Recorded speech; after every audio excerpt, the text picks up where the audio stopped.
Evan's Everyday DIY. Mm-hmm. Today on Evan's Everyday DIY, we're going to be using Dishwasher Connector Kit. Now, for most of you out there, this is the old school setup with copper. So it would normally be copper on copper, which is boom, too easy. That's how the old setups are, kind of like this. The new setups are right here, and they're plastic, unfortunately. Now, this, for some of you, you just take the connector kit, this little piece. You don't even need to get the whole connector kit. You might just be able to order this piece right here, which is pretty cheap. This piece by itself is like $6. The connector kit is anywhere between $16 and $26, depending on where you get it. There you go. So you put on the connector kit, and for some of you, boom, boom, that will just connect and you're good to go. But for the rest of us that aren't that lucky, because this is definitely not going to work like that unless if I bend the copper wire, which I probably could, but I don't want to risk that. You'd have to go in here. You'd have to disable your water. This one obviously already disabled. And then, let me go ahead and turn on my hat light.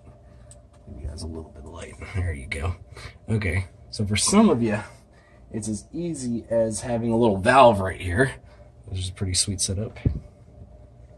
So I'll be able to just use the valve. Kind of looks like a nut, for those of you who don't do plumbing.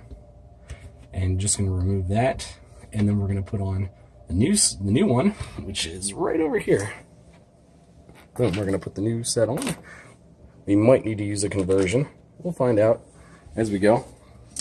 Yeah, but for some of you at home, you're not going to be as lucky to have a separate setup. You might have just the water valve turned off here, and then it's just one line with a little piece disconnected. But if you're lucky enough, you'll have a separator. Otherwise, you're going to have to cut, and that's going to take a little longer. You might even have to do some soldering, depending on how you have it set up. But we're going to go based on my setup. All right. Okay, so after you use the 16 millimeter to remove and loosen the valve, you're going to go ahead and twist a little more and pull. All right. And then you can take your conversion, and that should be able to fit right on in there. Should. All right. Booyah. We are in business. All right. After you get that on, go ahead and tighten that up a bit.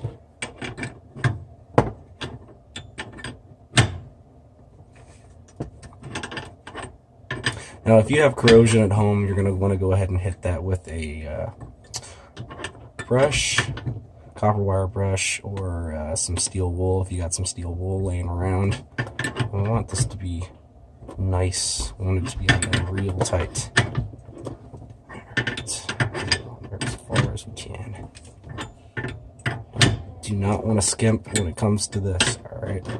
Now, once we're done with this end, all we got to do is take the other end, feed it through the hole in the wall or the wood, and then we're going to put it on the other end, and that'll be it. Alright, once you're done, it should look like that. And then you just have to go ahead and turn on the water,